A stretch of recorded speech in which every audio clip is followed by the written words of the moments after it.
Welcome back, coming live from the Freedom Studios. Not live, but it's all live in spirit. Today's episode, we're going to give this guy the entire time. We're not even going to do the intro because the person we're talking about today deserves more. He deserves the respect of having the entire episode. Plus, you guys have heard the spiel before. We don't have to do it again, whether you're here to finally leave the nest or you're just cracking the egg, whichever it is. This is an episode for you. This is a good place to start and a good place to continue. Today, we're talking about the one and only John Fitzgerald Kennedy, born May 29th, 1917 to November 22nd, 1963. Better known as JFK. He was the 35th President of the United States of America. So JFK is arguably one of the most famous presidents out there. I think it's partly to do with the way he died, but also he was a well-liked president overall. He had, I think, a record high approval rating of like around 70%. So that's just great right there by itself, but he's just one of those presidents where no matter what his political beliefs were, people just loved him.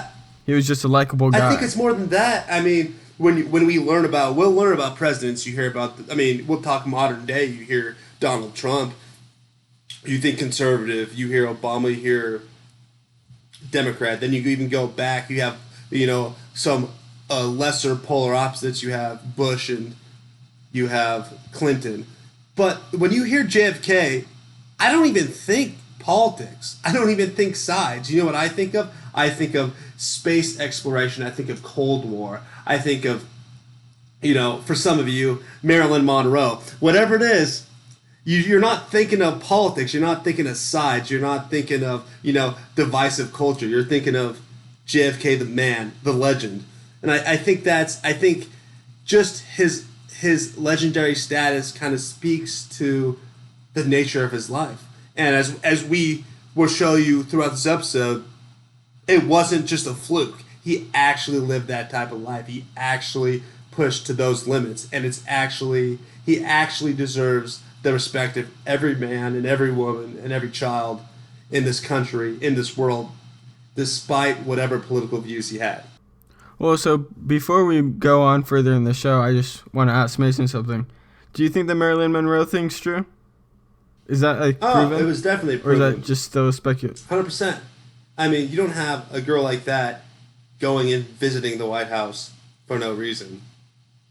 I don't know. Well, maybe they were just close friends. Maybe.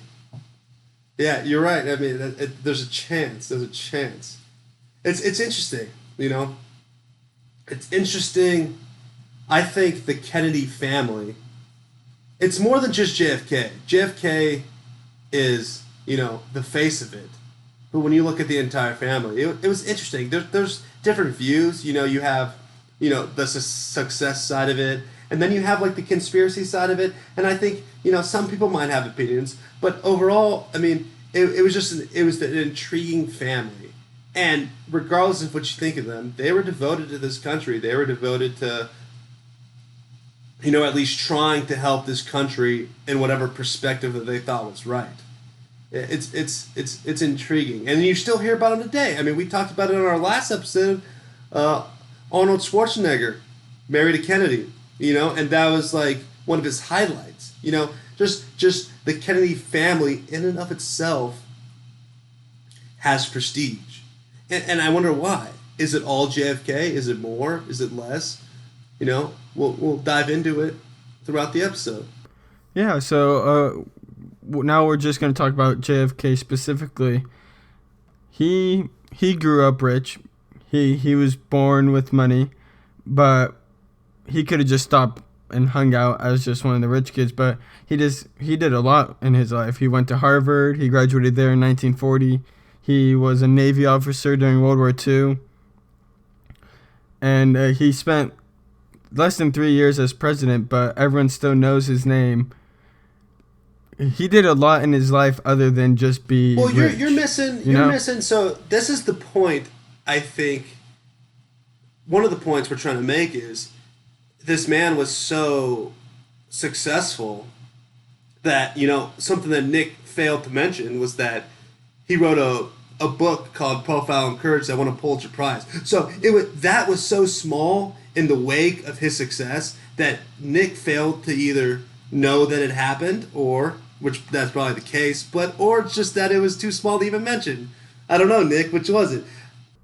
Well, I'm a politics nerd, so that's usually where my mind usually goes to. How in 1960 he defeated Nixon and he became the youngest president ever. That's pretty Right. cool.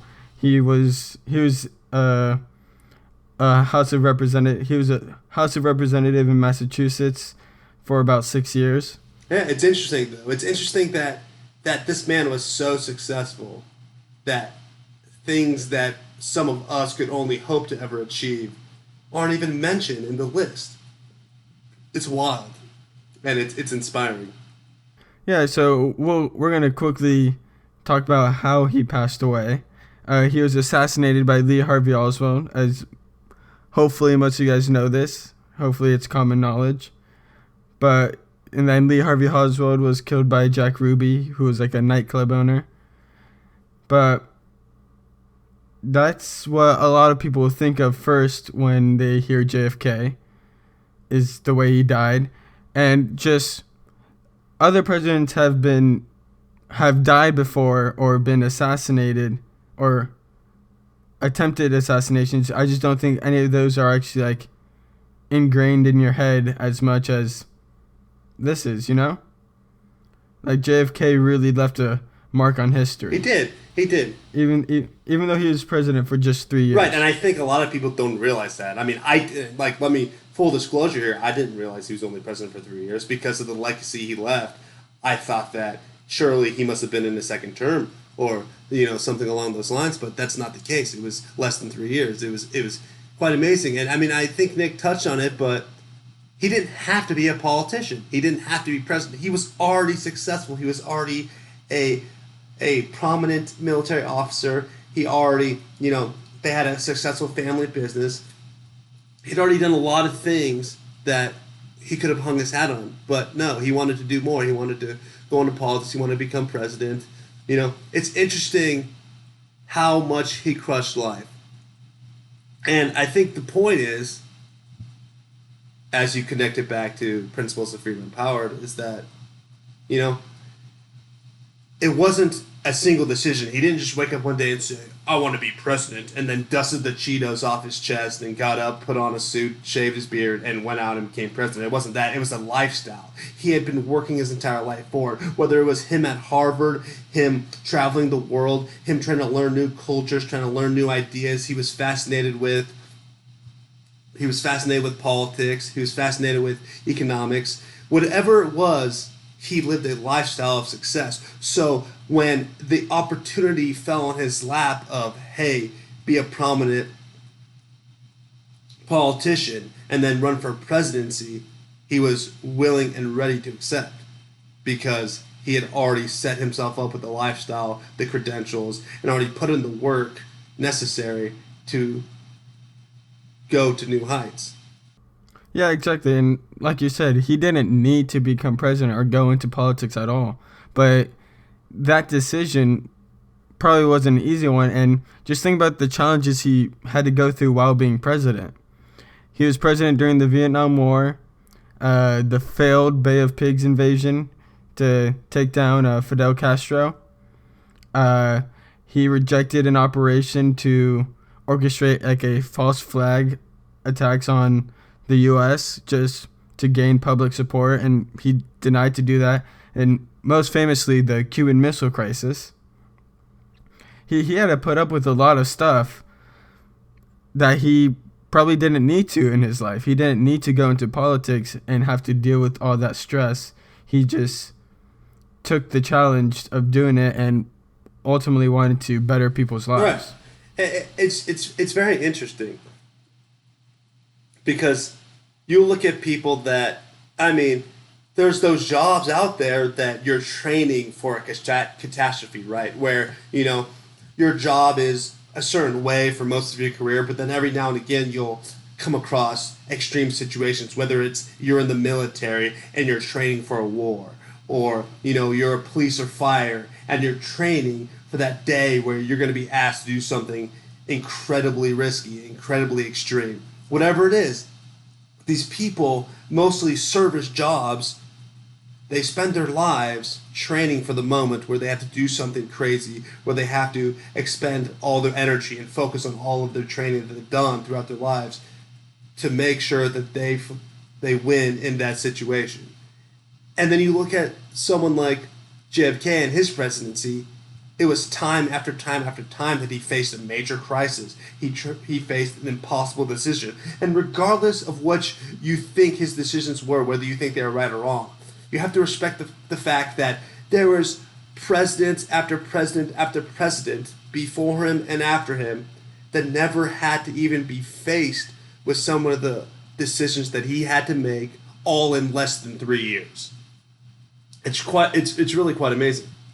Yeah, no, it's crazy how much he had to put up in less than 3 years, and it's somewhat inspiring how he was able to, right or wrong decisions, was able to go out there and show up every day of his presidency and put in the work to try to make the right decision.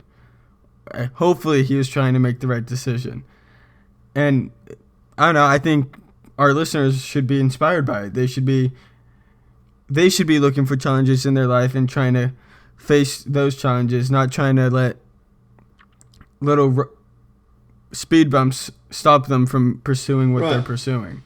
And one thing we're going to do throughout this episode is we're going to give you a couple quotes by him, because that's another thing he was good at. He was a very good speaker. I know one of his quotes was, and I quote, "Change is the law of life, and those who look only to the past or present are certain to miss the future." And you'll see as we talk through this episode that he really did look to the future. He had some of the most futuristic ideas. He was trying to progress this country forward. He wasn't just trying to sit back and maintain. He actually took massive risks. And it's incredible because we talk about taking massive risk on a personal level. But then when you look at someone like him, where he's taking massive risk on a national level, where he's not just responsible for himself, but he's responsible for millions and millions of people. That's incredible. And you think that didn't weigh on him? But he did it. And a lot of people would say that he was very successful. Yeah, and he could, just to hit back on this point, he could have lived life as just a rich person doing whatever he wanted to do. But the cool thing is what he wanted to do was help the world, was to make a difference. And one of my personal favorite quotes he said was, and I quote, "My fellow Americans, ask not what your country can do for you, ask what you can do for your country." I think that's probably his most famous quote, to be honest. How many people have heard that? And I think that quote's pretty important. I think it's something that we as a people have kind of gone away from, and it's a bad thing, but it's also not, because we definitely promote self-interest. We definitely agree that people are self-interested, and we try to promote the idea that you need to do what's best for you, what's best for your family, and you need to, and the only person who can make you successful is yourself. But if it's not today, there was a time when, yeah, you're going to do what's best for yourself, but maybe working with other people can help you in your endeavors. Maybe you scratch someone's back and they scratch yours. You know what I mean? And I think that that's pretty big, especially back in the day when we were facing the Cold War, we were facing all these major crises, and we had to come together as a nation to, have each other's back and, look out for each other, because we didn't know where we were going to be. We didn't know what was going to happen. We didn't know if we were going to be at war with Russia. We didn't know if the Vietnam War was going to expand. We didn't know if the most notable is the Cuban Missile Crisis. We didn't know if we were going to go to nuclear war with Russia at that point, or if Cuba was going to try to invade us. We had no idea, and there was just this feeling of, don't look at this country that provides you with everything and ask what they can do for you, but what can I do for them? What can I do for other people? And it's a funny thing. Even though we're all looking after our self-interest and trying to do what's best for us and our family, at the same time, if you help those around you, they're going to look out for you too. Yeah, no, I like how you phrase that. Like, I feel like in a time where all that stuff was going on, there's a lot of uncertainty if we're going to go to war with Russia or not. And I think it's just crazy how one man who was part of one political party had over 50% of approval rating. I feel like he made where times were uncertain feel, I guess, safer. Even though he was going through crisis after crisis, he had that characteristic to him that made him very likable and very, I don't know, safe feeling almost. Well, let me ask you this, Nick. What do you think prompted him to get into politics? What do you think prompted him to go out there and do something that was outside the norm, to go out and try to help people when he already had a life set before him where he could have just relaxed and worked for the family business and enjoyed himself? Well, so I feel like a big part of what we talk about usually is money, and he had money, right? But a big saying is money doesn't buy you happiness. But there's this country song that I always referred to Mason, where it goes, they say money can't buy you happiness, but it can buy me a boat and a truck to pull it. So it could buy you fun things to do with it. But I feel like that's sort of what's the deal with JFK. He had the money, he could have bought himself a boat and a truck to pull it. But instead he decided to put himself in a world of politics with real life challenges. Right. I mean, how long is that boat going to entertain you for? I think some of the confusion here, if we want to get into it, we want to talk about the human perspective part of it, is I think some of the confusion is, right, if you lived your entire life, struggling, and then, you work your ass off for 30 years to finally make it, to finally make some money, to finally have a business of your own, and then at that point, yeah, maybe all you're going to do is relax and you're going to, buy yourself a boat and enjoy your last 10, 20 years of life, whatever it is. But I think for someone like JFK, who already was well off, already, had a family that provided for him, which isn't a bad thing either. It's not bad for your family to provide for you. I think a lot of people might look at it as it is, but would you not do the same thing? Would you not do whatever you could to provide it for your family? And I think it's interesting. I don't know if we talked about Joe Rogan on the show, but you guys all know who Joe Rogan is. He has his own podcast, The Joe Rogan Experience. He's also a UFC commentator and was the Fear Factor guy for a little bit. But he says that challenges and hard work is what gives us satisfaction. And I think it's true. I think that, you could only live off your successes for so long. You can only enjoy your money for so long before you have to go back and revisit how you got there. You have to go and think about, what was more fun. I don't know. I mean, if you ask people like Steve Jobs, you ask people like Jeff Bezos, Elon Musk, they're living life. They're rich. They're crushing life. But I bet you they would say that the best part of their lives was that transition phase where they were working super hard and they were just seeing themselves take leaps and bounds in success and just overcoming challenges day in and day out and just being amazed by, the improvements that they were making in their lives. And I think that a lot of people would say that because it really is. It's about the journey. It really is. Well, yeah, and I feel like something about those guys is probably very similar to JFK is they all have the money, but they're not just using the money just to relax. They have like a primary or secondary focus of helping people, making life easier for everyone. Right. So like, yeah, JFK could have been looking for a challenge and just for satisfaction from completing a challenge, but that at the end of the day, it doesn't really matter if he was helping people. So like, you could be successful in helping others at the same time. Right.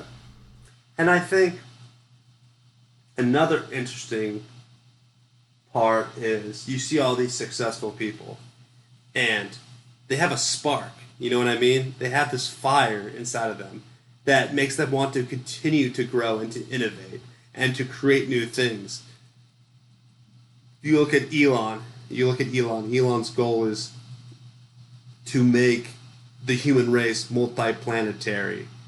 You look at Bezos. His goal is to make consumer goods available to the entire planet. You even look at people like Mark Zuckerberg, who, whatever he does with Facebook, it sounds pretty sketchy, but whatever his side game is, you ever seen that commercial where he was trying to put like Wi-Fi signals on drones and fly them over Africa? Like, regardless of what you think about these people, they're trying to innovate, they're trying to create, they're trying to do something new.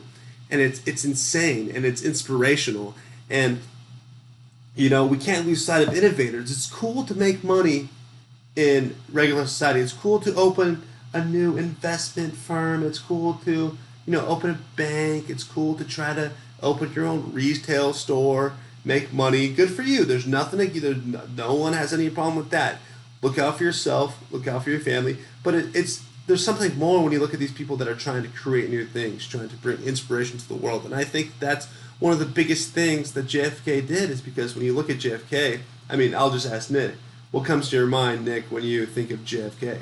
Well, other than his assassination, I would probably say his space program was it was innovative at the time, and it was the race against Russia. But his space program was probably one of the most innovative things ever done at that time. It was, think about the imagination, just going into space, having a man step on the moon. It didn't happen under his presidency, but it was still, he was partly responsible for it happening. Right. It's pretty crazy. It's pretty inspiring.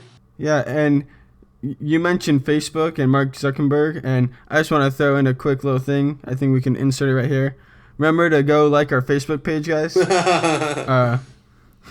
You get to see some cool content, and right. You get updates of the show. And you guys will see that we updated our logo. Right. So we wanted to.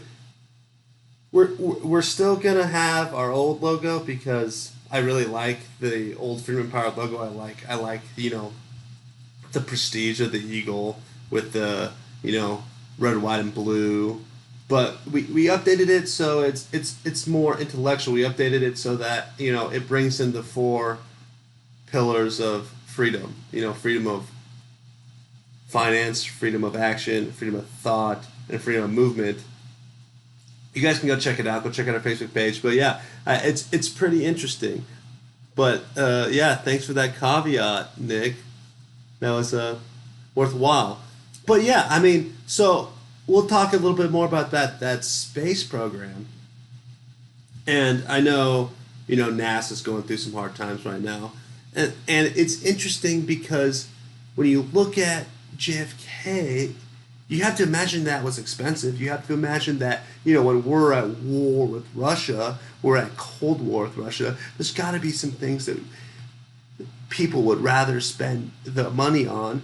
But then you look at it and you're like, what kind of inspiration did that bring to people? Because, I know that all of you guys ask yourself this question in your head. I know there's something that you value more than money. Something that, you're going to spend more money than it's worth, but you have some sort of intrinsic value on it.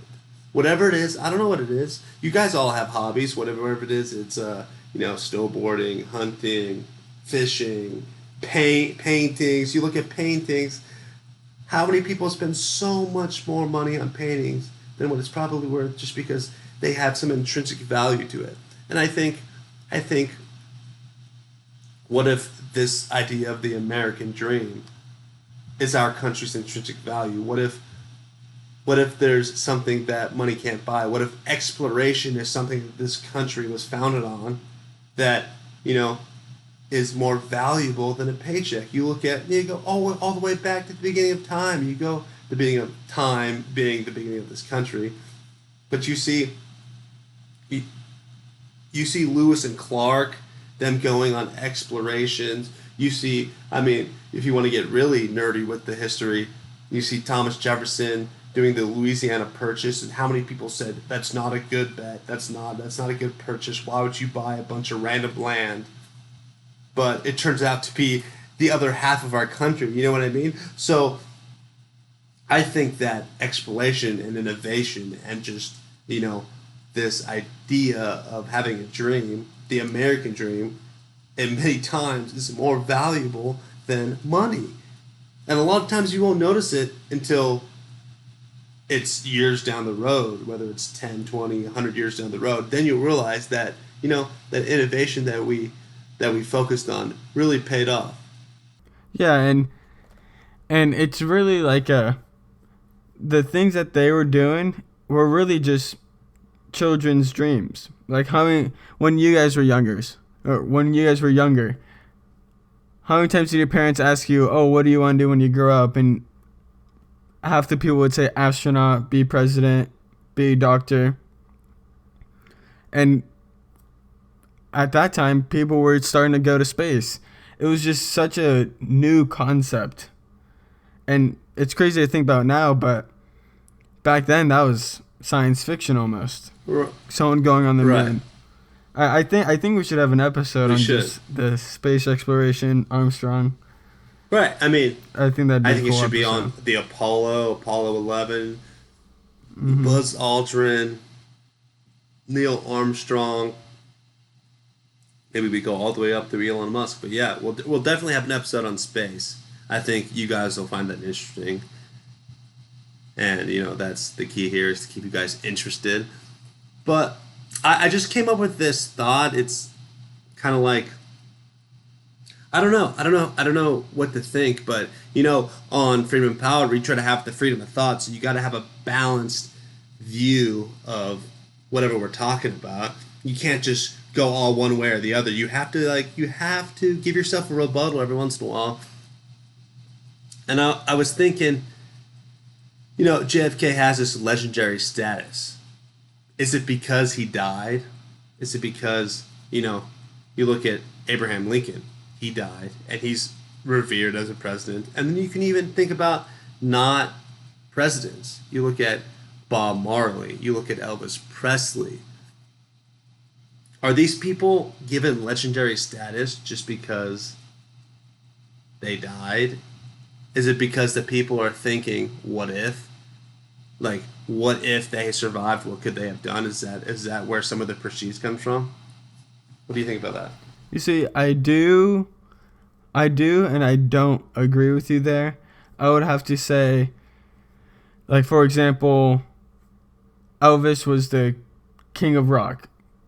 So, like, he made a cultural change, and then he also passed away during, arguably, like, when he was still famous, he was still performing. And you could say the same. JFK died while he was president. Abraham Lincoln the same. Abraham Lincoln also freed the slaves. So I would say them dying during the great changes that they were doing for the world, but also those great changes were also a reason they have legendary status. They have that impact on our lives. Did they? So do you think So what do you think? Do you think someone like Avicii is going to have a legendary status? Uh, I don't really think so, just because How dare you? he was good. He, he was good at music, but I don't think he was revolutionary in his No, I music. think I mean I might have to rebuttal that because I know that after he died, me and a couple of my friends would listen to just some music, and we looked up Avicii, and it was like, wow, that song's by Avicii, that song's by Avicii. He made more songs than you think. There's more than a few major songs that you didn't think was by him that he created. It's pretty interesting. But let me hit you with another quote, Nick, and you can talk about this quote by JFK. The problem of the world cannot possibly be solved by skeptics or cynics, whose horizons are limited by the obvious realities. We need men who can dream of things that never were. What do you think about that? Well, I think it's true. It's you can relate it back to our previous episodes where we talk about like naysayers, people who tell you, "Oh, that idea is stupid," just because they don't have a vision large enough to see that being possible or being successful or starting your own business. You're always gonna have those naysayers, and it's just a throwback to our other episodes, really, where we talked about don't listen to anyone who doesn't have this either same vision as you or isn't already doing it. There's just no need to listen to them because they're not in the same mindset as you are. Yeah, I think you're right. And when we talk about it, if you guys are sitting out there trying to find, you think that you're gonna come up with a million ways to succeed, but only one to fail. That's not the way it is. It's actually the exact opposite. If you look into your future and you try to find a way to succeed, you're gonna come up with 100 ways to fail for every way, every path you find to succeed. But that's the point of it. That's the imagination part. That's the massive risk. That's the massive. What are the three rules? Take massive risk. Don't listen to anybody that tells you otherwise, and Have a vision. right, know what you want to do. You have to know what you want to do. You have to take massive risk to achieve it, and don't let anyone tell you otherwise. And I think a lot of people, they'll try to shoot down your idea. And I don't think that shooting someone else's idea down makes you smarter. It doesn't make you more mature. And I think a lot of people think that. I mean, when you talk about it, who's the people that shoot you down the most? It's a parent. It's a close friend. It's that uncle that, just for some reason hasn't ever succeeded but is always trying to lecture you.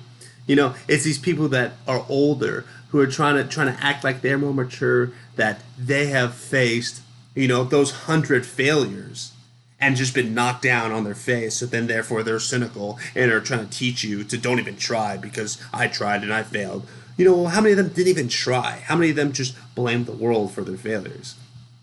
I bet you a lot. I bet you a lot of them never even took the step. They never even took the action. And then they're going to sit there and lecture you. Don't listen to them. Don't listen to any of them, because I'll be the one to tell you that there's a lot of potential for failure out there, but what does it matter? It's fun. That's the competition side. That's the part that makes it more exciting, is that you're going to have to maneuver around the potential for failure looking for your success. And that excites me. Yeah, exactly. And you failing 100 times, but that one success you get to will be worth all those failures, because all those failures you're going to learn how to get to that success. It's all a stepping stone. Right. You run up, you can go up 2 steps, fall down 1 step because you failed, and then you run up 4 steps and then you fall down 3 steps. And that's just how it's going to be when you're on your path to success, right, or just following your dream. And JFK knew it too, because one more quote by the genius JFK is, "Too often we enjoy the comfort of opinion without the discomfort of thought." And it just, I mean, it really don't even really need to touch on it anymore. It's just what we've been talking about. There's so many people out there who will give their opinion without even having tried themselves. You know, people just want to come out and sit back and tell you something based on the way they live their life. Because the thought of that discomfort, or that the potential to be discomfortable based on taking an action that puts them out of their comfort zone, or might put them at financial risk. You talk about it, that's one of the big ones, financial risk. So they're going to say, no, don't do that, just relax. That's too big of a risk. You don't need to try that. Just save your money. No. Go take the risk. Be smart. Go out there and experience new thoughts. Go try new things. Go become knowledgeable. Get the skills and you need to go out there and put yourself out of your comfort zone to be in a position to go and take that action that is necessary to achieve your success. Yeah, and that's why we always hammer down the idea: take your advice from people who have already done it or have the same vision as you, and maybe you guys are working together. That's when you want to listen to people who actually have advice for your thing.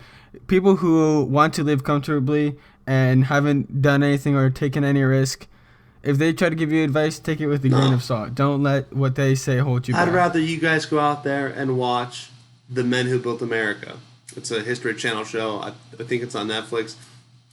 You'll learn more from that than you will from some of the people around you. You have to follow people that are successful. You have to learn from people that have already done it.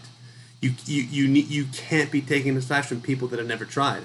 And if the easiest way to do it is to just come and listen to this show, because that's literally what we do here. And it's we're not talking ourselves up in any way, but what we do here and what we really do, we do it for our self-interest. We talk about self-interest. We do this for our self-interest because this is what we're interested in. This is what we love to do, is we come here on the show and we explore the lives of successful individuals, relate them to the 4 pillars of freedom, and then figure out how the massive success that these people achieved is more than just luck. It really starts to make sense. I mean, if you take the 5 for Freedom challenge, you've listened to more than a couple episodes, I'm sure you've started to make connections and started to realize how, all these people are connected. Their success is connected by, a set of values, a set of principles, a work ethic that can be learned by anyone. It can be learned by you. It can be learned by, I like to think that I've already learned it, but, all it takes is a little bit of a mindset change. I know we've talked about that a lot. Yeah, exactly. And it's really a process. Like, if you have an idea, a vision in your head, and if you listen to the past 5 episodes, you could probably figure out at least the framework of where you need to go with your vision and like the stepping stones you need to get to your goal. Right. And to be even, I don't want to be negative, but when you look at it even deeper, I think that we have a real big issue today in, modern society, is that a lot of people, they have found comfort in not doing anything. They don't want to work. They don't want to, have a work ethic. They don't want to go and strive, get out of their comfort zone to try new things. So what do? How do they make themselves seem successful? If you're not moving forward, the only way to make yourself feel successful is by holding someone else down. Because when you hold them down, now you seem like you're ahead of them. And I think that's a big issue that we have today. What happened to the time when instead of holding someone else down, you just pushed yourself. You started to better yourself if you wanted to stay above them. But even more, what if you just help them come with you? Because we've talked about it time and time again, not trying to get repetitive, but in today's society, there is more than enough success out there for everyone to have a piece. There's more than enough money. There's more than enough travel. There's more than enough exploration. There's more than enough jobs to go out there and do something that you love to do. to go enjoy a freedom of action, freedom of finance, freedom of movement, and even freedom of thought. You can have an entire spectrum of opinion, an entire spectrum of thought, or do anything in the world you want and help others do the same. And they're not going to be challenging you. They're not going to be holding you back. Yeah, there's plenty of success to go around for everyone. That's just the country we live in now.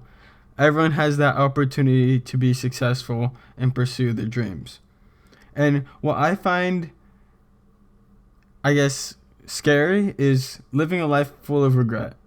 You know, like having that life where you may be married, you have some kids, and then you just look back at your life and you're like, could have my life been better if I would have taken that risk?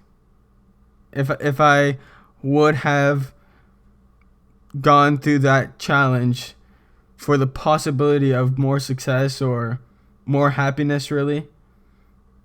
You know what I mean? Right. I mean, one of the scariest parts isn't even the regret. It's the fact that there's nothing wrong with living a happy life. There's nothing wrong with being 50, retired, married with kids, and you have a regular job. There's nothing wrong with it. That's something to hang your hat on. That's something to be proud of. The scary part is that what if you, as an individual, wanted something more? And then you just have to spend the rest of your life convincing yourself that you achieved enough. That's what scares me. And that's why I say there's no better time than now. There's no better. If you're young, start now. If you're not married and you don't have kids, you don't have a better opportunity. Don't wait. Don't think that you're going to get a better job, to have more money, to have more stability, to where you can start taking risks. Take it now, because something's going to come up in your life. Well, no matter what it is, something will come up, and it's not going to be negative. It's going to be a positive thing, but something will come up that will start to take your responsibility away. There's going to be something that comes in your life that will make you have to dedicate a portion of your effort to that. Whether it's having a family, whether it's taking care of other family, whether it's whatever it is, you're going to come across something in your life that's going to start to pick away at that warpath, start to diversify your efforts. So if you're sitting there right now and you really have no responsibilities other than yourself, get after it. Start putting one foot in front of the other and start taking risks, because there's the worst thing that can happen is that you fail and then you try again. And the best thing that can happen is that you're massively successful and that you live the life you've always wanted, and that when someone asks you if you could be doing anything in the world right now, what would it be? And you say, this, my life. And I can want nothing more. Yeah, and that's the whole purpose of the show. Right. That is the sole reason we're doing this show, so everyone can, at the end of the day, look back or answer that question and be happy with what their answer is. Right, guys. Well, as always, we're going to always cut it off abruptly because we got our thoughts out, and now we're going to go out and crush our lives. But thanks for joining us, and every episode will come back to you with a new innovative and interesting life of someone who, really embodied the ideas of freedom empowered. Thanks for joining us, and we'll talk to you next time.